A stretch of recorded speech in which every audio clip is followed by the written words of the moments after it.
السلام عليكم ورحمة الله. لعل عمله مثير للجدل نظرا لميله إلى ركل عش الدبابير من خلال رسومه الكاريكاتورية السياسية الساخرة.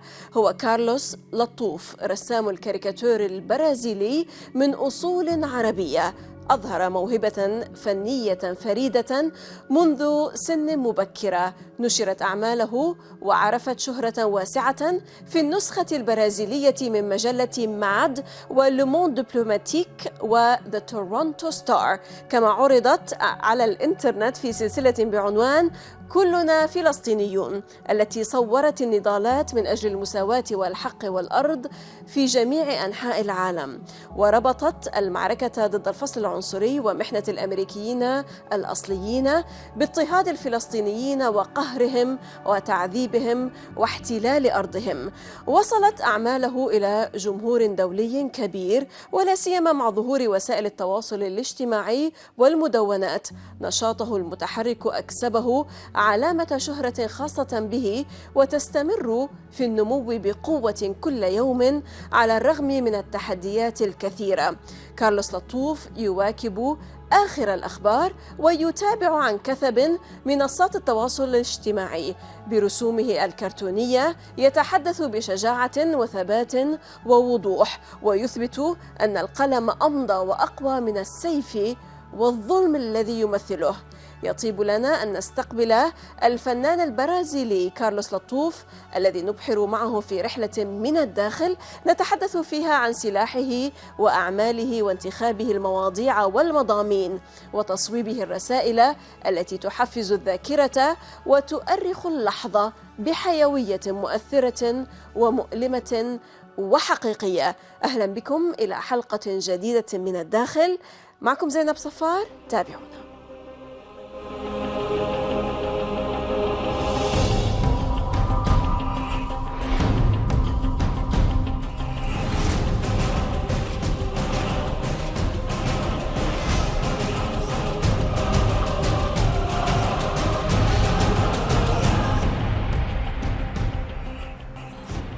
Carlos Latouf, a Brazilian freelance political cartoonist, joining us from Porto Alegre. Welcome to Min الداخل from the inside, Carlos. Thank you very much for the invitation, the opportunity to talk to your audience. Shukran. Always welcome. Pure pleasure to have you, Carlos. Well, your political cartoons are without borders.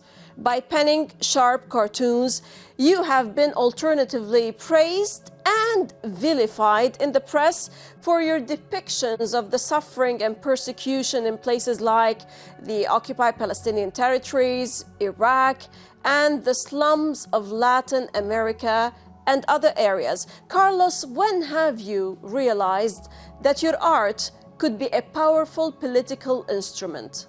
Well, thanks to the internet, every time I publish a cartoon on the social medias, depending on the topic, those cartoons can be reproduced by people everywhere in the world, especially activists, protesters, etc.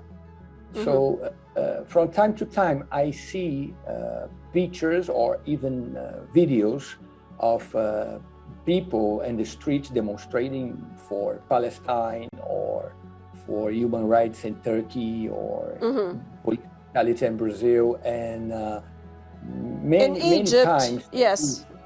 In Egypt, of course, yes, in Bahrain, for many times those protesters print my cartoons on posters and take the streets with holding the placards, the posters, the banners with the cartoons. It's great. Sure, it has become a powerful signature. But when have you realized that whatever you have been penning down is delivering this a powerful political message? It's because the political cartooning is a way to convey sometimes complicated topics in a more understandable way. You know, political cartooning, when you make a cartoon, you are summarize most of the times complicated topics. That's why it's so popular, because it can address a message more easily to an audience. Now, your powerful, daring political cartoons deal with an array of themes, including anti-Zionism, anti-globalization, anti-capitalism, anti-US military intervention, the Israeli-Palestinian conflict, and what was termed, or the so-called Arab Spring events, in addition to Brazilian domestic politics and police brutality and corruption. Carlos, is your immediate artistic response to the global political developments what keeps your followers captivated, fascinated, or is it because you tend to focus on a marginalized global audience that most mainstream media or mainstream cartoonists tend to ignore? Yeah, I believe my cartoons are, they are popular because they are presenting, as you say, a message that you usually won't see on the mainstream media for many reasons, you know, and especially cartoons about Palestinians that have some kind of a censorship, you know, in the Western media, because every time you draw a cartoon criticizing the Israeli apartheid against Palestinians, you are accused of anti-Semitism. And that's why my cartoons, in a way or another, are criminalized. And the internet is the best way to make these cartoons circulate, you know. Well, Carlos, the hashtag All Land Palestine is today universally used on the 45th anniversary of the Palestinian Land Day on March 30th, which also coincides with the 3rd anniversary of the launch of the Great Return Marches in eastern Gaza Strip. While some Arab regimes, unfortunately, are racing to normalize ties with the Israeli occupation, how important is it for you, Carlos, to commemorate this occasion in a way that best expresses international solidarity with the Palestinian people? All the efforts from the Israeli apartheid are focused on suppressing the voice of Palestinians. They are always denying not only the basic rights of Palestinians, but also trying to say there is no such thing as Palestine, there is no such thing as Palestinian culture, there is no such thing as Palestinian sovereignty. And this is a great opportunity for Palestinians to say, no, we exist, we have our culture, we have our tradition, we are here to stay, and we are fighting for sovereignty, for human rights, for our rights. So it's a big opportunity to show the world the Palestinians are here to stay and are surviving and fighting and resisting. And also perhaps to show through the international solidarity that every land and every people is also Palestine, and they stand in support of the Palestinians and their cause. I would like to come back and talk about your cartoons. Paradoxically, Carlos, the use of cartoons insulting Muslims by depicting the Prophet of Islam, Muhammad, peace be upon him, as a bomber is defended as freedom of speech, while using the Holocaust in drawings is deplored as hatred against the Jews. Some, and you were targeted with that, some of your cartoons comparing Israel to Nazism have been accused of being anti-Semitic by some authors, which you have dismissed, of course, and you were adamant that you will continue your support of the Palestinians with your cartoons. Why the double standards as far as Israel is concerned? Well, those cartoons, cartoons about Muhammad, the Prophet Muhammad, they have nothing to do with freedom of speech. It was, in the matter of fact, just another attack, Islamophobic attack against the Muslim community in Europe and elsewhere. Mm-hmm. So sometimes people tend to compare, the cartoons about Muhammad as being hate speech and about Israel being hate speech too. Mm-hmm. But my cartoons on Israel has no the religion or race as a target. It's about the political entity, mm-hmm. colonial entity called Israel. Mm-hmm. So many times I've been criticized for participating of the Holocaust cartoon contest in Iran. Mm-hmm. And sometimes people tend to call me as a Holocaust denier. Mm-hmm. And I never denied the Holocaust. And as a matter of fact, the Holocaust, it was a historical event. And my interest was never to deny the Holocaust. My point is how the anti-Semitism, that is real. You have hatred against Jews for sure, of course, it's historical too. But the problem is when you manipulate the anti-Semitism in order to protect Israel from every kind of criticism. That's mm-hmm. the point. Mm-hmm. So when you say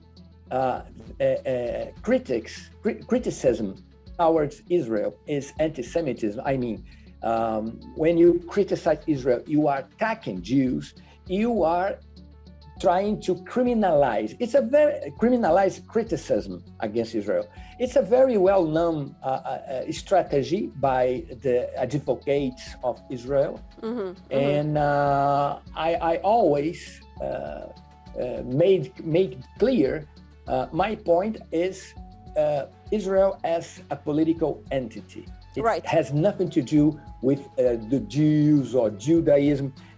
As a faith, as a religion, yes, you talk about Zionism and their political expansionist approach. Yes. The point is very clear. Carlos, allow us to stop now for a short break, and afterwards we're going to continue talking about the powerful messages of political cartoons, but after the break. إذا فاصل قصير ونعود، لا تذهبوا بعيدا.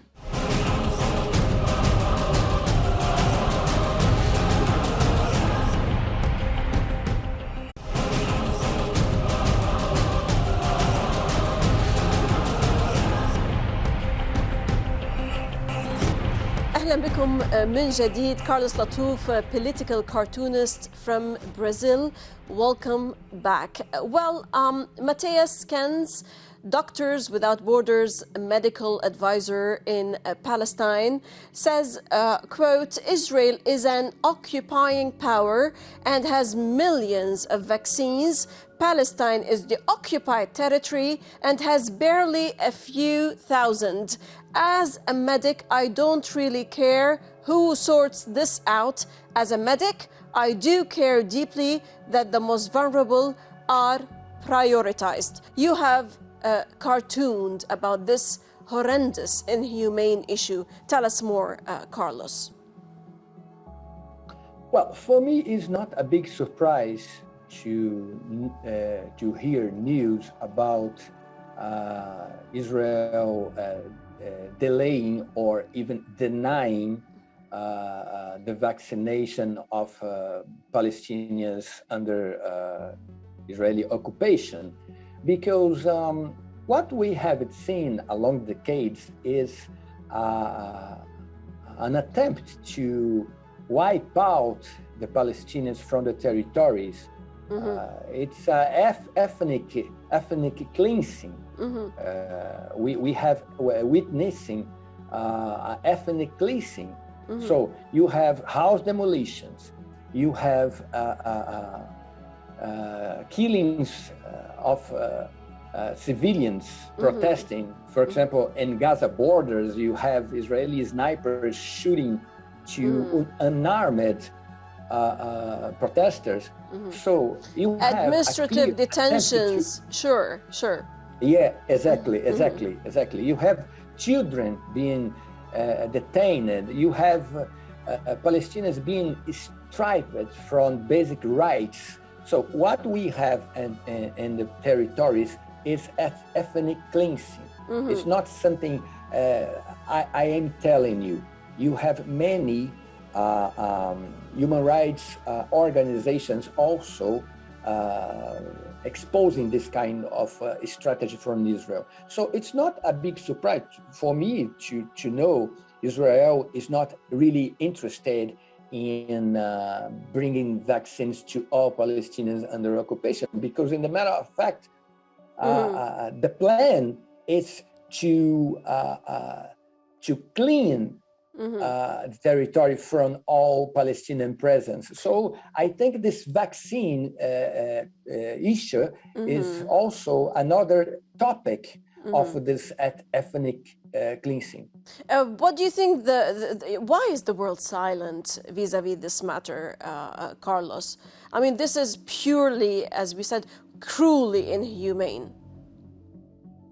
Well, I think the world is silent about many other topics, you know. In the end of the day, the countries are only interested in their own business, and yes, it's very shameful for me to see, for example, the silence from the Arabic countries, especially those who praised the normalization of relations with Israel. And I don't know exactly right. What kind of normalization you need to make. What benefits are they going to benefit from such kind of normalization of ties with Israel? Mother Palestine is a figure you often use to refer to the Palestinian suffering under occupation, yet also resilience and strength of this people. Tell us more about this character that you've created and who has also inspired other cartoonists to use. When I was in Jordan in 2009, I had the opportunity to visit a Palestinian refugee camp, Mark Schneller, if I remember well. And there I had the chance to meet an elderly woman called Mrs. Zarifa. And she was a Palestinian expelled from her home third times in third different years, you know. And she was very, strong, very resistant. And I remember her speaking with a cane in the hand, etc. So that woman inspired me to create the character of Mother Palestine as a representation of the resilience and the resistance of Palestinians. Allow me to ask you my last question, which I would like you to describe all the details of. Today, Brazil is in the eye of the storm as far as the COVID-19 ferocious outbreak. Brazil's infection rate has been skyrocketing. In one of your recent cartoons, you have criticized the President Bolsonaro's handling of the coronavirus pandemic, who, since the vaccinations started in Brazil, has cast doubt on their effectiveness. He called masks a taboo, and he opposes lockdown measures and has told Brazilians to stop whining and keep the economy moving. Why is he taking this pandemic that lightly? Tell us, Carlos. What we have in Brazil is said by many people, and I agree with, is a genocide. It's a genocide committed by our president against his own people. It's unbelievable, but it's true.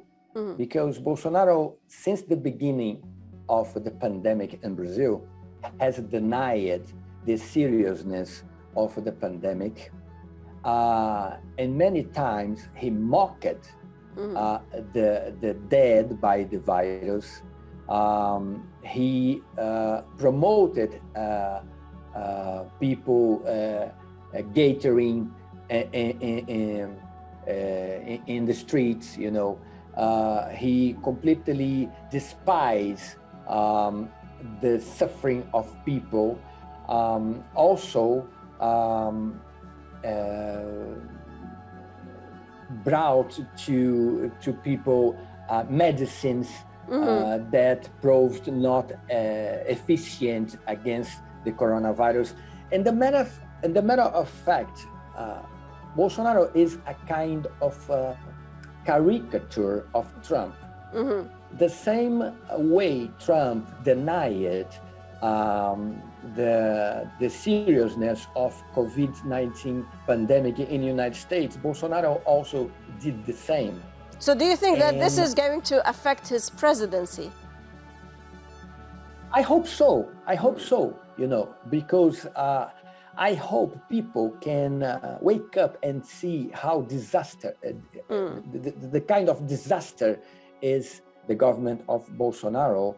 And I can tell you, Bolsonaro is a good friend of the virus, you know. And so in Brazil, we are facing a very difficult situation because Bolsonaro is the result of a political conspiracy organized by domestic forces and international forces in order to impeach Dilma and jail Lula and prevent him to run for elections. So this kind of conspiracy has clearly the touch of White House, even because, for example, when Bolsonaro won the election, he and Sergio Moro, who is the judge responsible for the prosecution of Lula, they pay a visit. The first visit as a president, as an official visit, was to Washington. And to Virginia, Langley, the headquarters of the CIA. Yes. Sure. So that's why it's so important for Brazil to impeach, to remove, to prevent this guy to keep killing his own people. Right. Carlos, you have made that point very clear. Thank you very much, Carlos Latouf, Arab Brazilian prominent political cartoonist. Thank you for your clever, sarcastic, aromatic blend of art with daily politics. Bless you and be safe. Thank you very much for everything, and thank you to your audience. شكرا. One more time. Obrigado. وشكرا لكم مشاهدينا الكرام على طيب المتابعة. للتفاعل أكثر تابعونا على صفحات السوشيال ميديا، وحتى نلتقي من كل فريق عمل من الداخل من كل الميادين. السلام عليكم ورحمة الله.